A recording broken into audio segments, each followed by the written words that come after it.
Welcome to the Cool Car Guys YouTube channel. I'm John Boyd, aka the Cool Car Guy from coolcarguy.com. Today I'm kicking off my exclusive YouTube series, 250 of the world's coolest cars. And the first car in the lineup is one of the most iconic rides ever built, the 1961 Chevrolet Corvette. It's really the model years from 1956 to 1962 that are amazing, but I figured I would pick 1961 because it's a badass looking vehicle. The Corvette is insanely popular, with close to 675,000 searches for the keyword Corvette every month. Almost 20,000 people are searching for a classic Corvette like this one, so I know there are plenty of cool car fans out there ready to geek out with me. Let's talk engine and performance. Let's talk about what makes this beast roar. The 61 Corvette came equipped with a V8 engine, featuring a cast iron block and heads, 2 valves per cylinder, and a single block mounted camshaft. It was a simple but bulletproof design that delivered serious performance. One key factor in any engine is bore and stroke. For this Corvette, it was 3.87 by 2.99 inches. Bore is the diameter of the cylinder, and stroke is how far the pistons travel inside it. A larger bore allows more air and fuel to enter. It means a higher revving engine, higher revving power, and while a longer stroke, it gives more low-end torque for acceleration. The 283 cubic inches of displacement, that refers to the total volume of all 8 cylinders combined.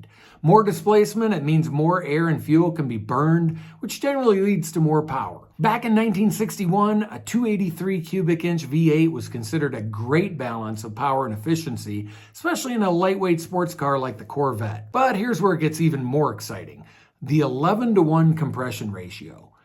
Why does compression ratio even matter? Well, a higher compression ratio, like 11:1, it means the air-fuel mixture, it's squeezed tighter before it ignites. And this creates a stronger explosion, which results in more horsepower and efficiency. The trade-off, though, it required high-octane fuel to avoid knocking, the engine misfiring, sounds like somebody's knocking at the door.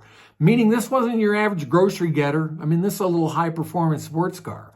And then there's the Rochester Ramjet fuel injection. It was introduced in 1957, and unlike older carburetors that mixed fuel and air mechanically, nothing wrong with that, great design. Fuel injection precisely sprays fuel, though, into the engine, optimizing performance and efficiency. And this helped the 61 Corvette achieve a top speed of 135 miles per hour, could do 0 to 60 in just 6.1 seconds, had 315 horsepower at 6,200 RPMs, and 295 pounds of foot torque at 4,000 RPMs. So you might be asking, what is torque and why does that matter? You know, horsepower gets all the attention, right? I mean, people always hear about horsepower for a vehicle, but torque is what you actually feel when you press the gas pedal. Torque is the force that gets that car moving. It's what pushes you back in your seat and, you know, when you launch off the line. And the Corvette's 295 pound-foot of torque at 4,000 RPM, that means it had plenty of pulling power, which helped it accelerate quickly and feel powerful even at lower speeds. More torque also, it makes driving more effortless. It allows the car to pull hard out of corners and climb hills with ease. Just makes it a more fun driving experience. All right, let's talk about Positraction, a limited slip differential that was offered as an option starting in 1957 in the Corvette. This meant both rear wheels could get power instead of just one. It reduced wheel spin and improved traction. If you've ever seen My Cousin Vinny, that movie, you might remember Marissa Tomei, famous courtroom speech. I would love to hear this. So would I. The car that made these 2 equal-length tire marks had Positraction. Can't make those marks without Positraction, which was not available on the limited slip differential, which distributes power equally to both the right and left tires. The 64 Skylark had a regular differential, which anyone who's been stuck in the mud in Alabama knows. You step on the gas, one tire spins, the other tire does nothing. That's right. If you haven't seen that movie, it's a great one.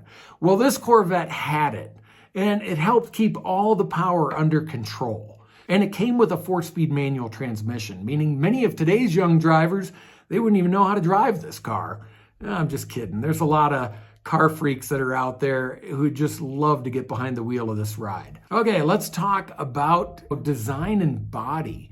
That's one of the other cool things about this vehicle. This car was a huge upgrade from the 1954 Corvette, which had an inline-six that produced only 150 horsepower.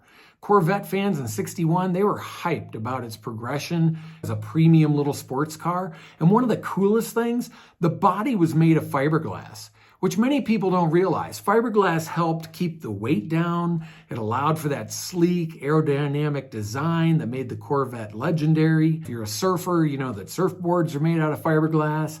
And so the 1961 model, it also introduced the ducktail rear end, which was a major styling change by Bill Mitchell. This sloped the rear with a futuristic look at the time, and it was carried over into the 1962 model as well. And if you've seen the movie Grease, you might remember guys slicking their hair into a ducktail.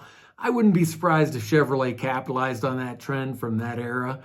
It only makes sense. You know, the marketing guys are like, hey, let's do a ducktail. Another standout feature of this vehicle was the concealed soft top. That was a big deal. I mean, we take that for granted today.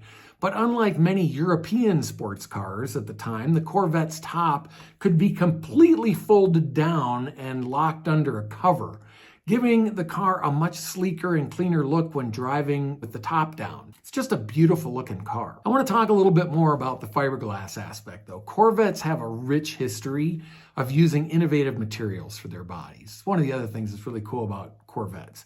The original 1953 Corvette, it debuted with a fiberglass body, and which it was revolutionary at the time. The use of fiberglass continued all the way through the C4 generation, which ended in 1996. And it wasn't until, 1997 with the C5 that Chevrolet actually moved away from fiberglass and they started to incorporate more advanced composite materials, carbon fiber and so forth. What about the market value of these cars today? So what's a 1961 Corvette worth? Some of you are probably like, all right, let's talk money. So if you're lucky enough to find one in mint condition, you expect to pay anywhere from $87,500 to $129,000. Even in average condition, prices range from about $60,000 or $59,000 to $70,000. Chevrolet only built 10,939 Corvettes in 1961.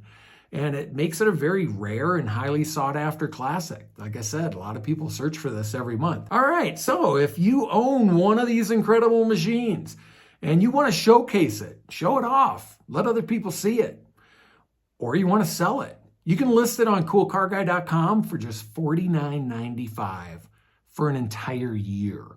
If you're looking to buy one, you can join for free and post a wanted request for 30 days. Go check out the request section. And by the way, when you list for $49.95, you can list up to 3 vehicles for that price. And your listing, as I said, stays active for an entire year. It's pretty cool. You'll have to go check out coolcarguy.com. Well, now you know about the 1961 Corvette. You know why it's such a cool car, why car enthusiasts are willing to pay the kind of money they do for them, why they're so sought after. And in my opinion, it's just a super cool car, and I'm sure it is for many of you as well. I hope you enjoyed this video. Drop a comment below. I'd love to hear from you. And be sure and check out coolcarguy.com.